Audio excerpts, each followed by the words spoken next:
Hi hello నమస్తే, నేను మీ వైష్ణవి సిబిటిహెచ్ ఫౌండర్ని. సొంత లాభం కొంత మానుకొని ఓటు వినియోగించుకోండి అంటూ సిబిటిహెచ్ ఫౌండేషన్ నుంచి మేము ఒక క్యాంపెయిన్ అయితే చేశాము. ఎన్నికల పండుగ వచ్చేసింది, బాగా డబ్బులు దొరికే కాలం అని అందరూ అనుకుంటుంటారు. వాళ్ళు ఇచ్చే డబ్బులు మీకు 5 ఏళ్లకు సరిపడా డబ్బులు ఇస్తున్నారా ఆలోచించండి ఒకసారి. మీ ఓటుని మీరు అమ్ముకోకుండా నమ్ముకొని ఓటు వేయండి. అప్పుడైతే మీరు సరైన నాయకుడిని ఎంచుకున్న వాళ్ళు అవుతారు. ఒక సరైన నాయకుడిని ఎంచుకోవాలి అంటే వాళ్ళలో ఏ లక్షణాలు ఉండాలి ఏంటి అన్నది మీరు బాగా ఆలోచించుకొని మీ ఒక్క ఓటుతో వాళ్ళని గెలిపించే అవకాశం ఇది. ఈ ఓటు హక్కుని వినియోగించుకొని 5 ఏళ్ల భవిష్యత్తుని మనం కాపాడుకోవాలని చెప్పేసి ఈ ఒక క్యాంపెయిన్ ఒక మెయిన్ ఉద్దేశం. అండ్ ఇంకా పర్సంటేజ్ ఆఫ్ ఓటింగ్ ఇంక్రీజ్ అవ్వాలి. లాస్ట్ టైం ఎలక్షన్స్లో 60% పీపుల్ మాత్రమే ఓటు వేశారు. ఈ ఇయర్ ఇంకా ఇంక్రీజ్ అవ్వాలి. మా ఒక్క ఓటు వల్ల ఉపయోగం ఏముందిలే అని చెప్పేసి చాలా మంది ఓటు వేయడమే ఆపేశారు. లాస్ట్ టైం ఎలక్షన్స్ డేటా తీసుకుంటే యూత్ వాళ్ళ పర్సంటేజ్ అయితే చాలా తక్కువ ఉంది ఓటింగ్ లో. దానికోసం అని చెప్పేసి ఈ ఒక క్యాంపెయిన్ లో మేము యూత్ ని ఫోకస్ చేస్తున్నాము అండ్ యంగ్స్టర్స్ ని. ఎంతో బిజీగా ఉండే సినిమా స్టార్లు, బిజినెస్ మ్యాన్లు టైం తీసుకొని మరీ వెళ్ళి వాళ్ళు ఓటు హక్కుని వినియోగిస్తున్నారు, వాళ్ళ బాధ్యతను నిర్వర్తిస్తున్నారు. కానీ మనం మాత్రం ఏం చేస్తున్నాము, ఇచ్చిన హాలిడేని ఇంట్లో ఉండటం కానీ లేదా బయట తిరగటానికి మాత్రం ఉపయోగిస్తున్నాము. ఓటు అనేది సాధారణ పౌరుడికి ఆయుధం లాంటిది. ఈ మాట కొన్ని సంవత్సరాల నుంచి మనం వింటూ వస్తున్నదే. కానీ మన దేశంలో ఎలక్షన్స్ జరుగుతున్నప్పటికీ 60 to 70% ఓట్లు మాత్రమే పోలింగ్ అవుతున్నాయి. ముఖ్యంగా సిటీస్ లో ఉన్న వాళ్ళు, జాబ్ చేస్తున్న వాళ్ళలో పోలింగ్ రేటింగ్ తక్కువ ఉంటుంది. చదువుకోని వాళ్ళు కూడా ఓటు ఒక విలువలను తెలుసుకొని మరీ వాళ్ళు ఓటు వేస్తున్నారు. ముసలి వాళ్ళు పోలింగ్ బూతుల దగ్గర గంటల తరబడి నిలబడి మరీ ఓటు వేస్తున్నారు. ఓటు వజ్రాయుధం కాబట్టి మీరు కూడా మీ ఓటుని వినియోగించుకోండి, సరైన నాయకుల్ని ఎంచుకోండి.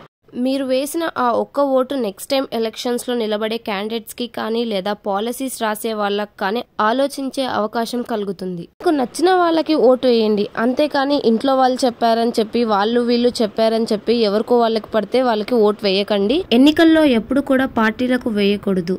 ఎన్నికల్లో ఓటు నిలబడిన అభ్యర్థులకు వేయాలి.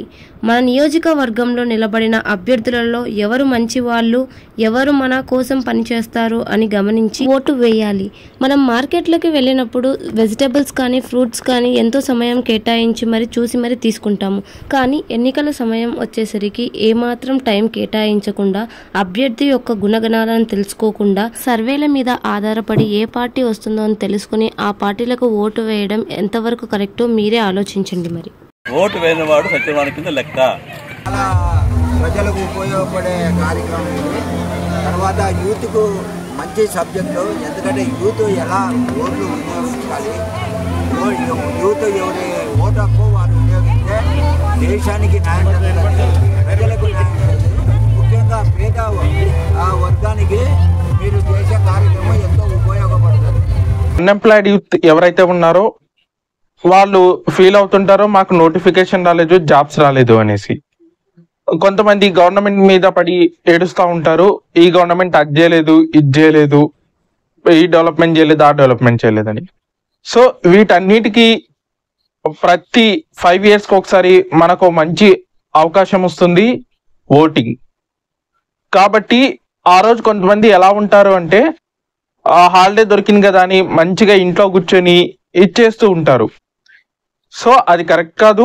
సో ప్రతి ఒక్కరు ఓట్ హక్కు అనేది యూజ్ చేసుకోవాలి. సో మీరు ఏవైతే ఆ గవర్నమెంట్ ఇచ్చేయలేదు, మాకు జాబ్స్ రాలేదు, అవి ఇవి అని ఫీల్ అవుతుంటారో, సో వీటన్నిటికీ ఒకే ఒక్క solution, right to vote. So మీరు అనుకోవచ్చు మా ఒక్క ఓటుతో నేను వెళ్ళి ఒక ఓట్ వేస్తే మా జీవితాలు మారిపోతాయా, ఇదవుతాయా అనేసి. ఎస్, దానికి ఒక ఎగ్జాంపుల్ ఏంటంటే యుఎస్ఏలో ఇంగ్లీష్ నేర్చుకోవాలా, జర్మనీ లాంగ్వేజ్ నేర్చుకోవాలని ఓటింగ్ జరిగినప్పుడు ఒక్క ఓటుతోనే ఇంగ్లీష్ నేర్చుకోవాలి అనేసి డిసైడ్ అయింది. Only 1 vote. కాబట్టి ఒక్క ఓటుతో ప్రపంచాలే మారుతున్నాయి. మన ప్రాంతం మన తరలాతరు మారవా. కాబట్టి అందరూ ఓట్ వెయ్యండి. ఓట్ని అనే ఆయుధాన్ని మంచిగా యూటిలైజ్ చేసుకోండి. ఓటు వేస్తేనే మార్పు వస్తుంది. ఒక్క ఓటు చాలు ఒక అభ్యర్థి తలరాత మార్చడానికి. ఒక్క ఓటు చాలు మన పిల్లల భవిష్యత్తు మార్చడానికి. ఒక్క ఓటు చాలు పడిపోయిన రోడ్లు కానీ బ్రిడ్జులు కానీ కలకలలాడేలాగా చేయడానికి. So all in your hands, my dear voters. Don't be gross lazy in the coach. Rather be a torch bearer for the progressing country. నా ఓటునైతే నేను అమ్ముకోకుండా నమ్ముకొని వేస్తున్నా. మరి మీరు? I'm going to vote this year. Your vote makes all the difference in the world.